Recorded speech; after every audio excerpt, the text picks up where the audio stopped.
मुबल्लिग आज़म मौलाना मोहम्मद इस्माइल रहमतुल्लाह अलैह से एक मौलवी ने कहा, इस्माइल मैंने फतवा दिया है। किबला ने कहा क्या? उसने कहा मेरा फतवा है कुत्ते का जूठा पी लो, शिया का जूठा नहीं पीना। इस्माइल साहब ने फरमाया ठीक, माशाअल्लाह, बड़ा सोना फतवा है, वाह वाह।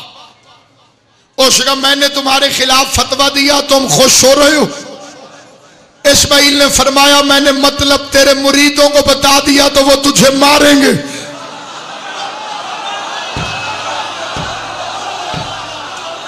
इमरान शाह जी, अगर मैंने मतलब तेरे मुरीदों को बता दिया तो वो तुझे मारेंगे। पीर चुप हो गया, मुरीद बोल पड़े, इस्माइल तुझे मौला अली की कसम बता, इसका मतलब क्या है? इस्माइल ने फरमाया अली की कसम पे तो मेरे बच्चे कुर्बान हैं, इसका मतलब यह है कि बंदा उसी का झूठा पीता है जिससे मजहब मिलता हो।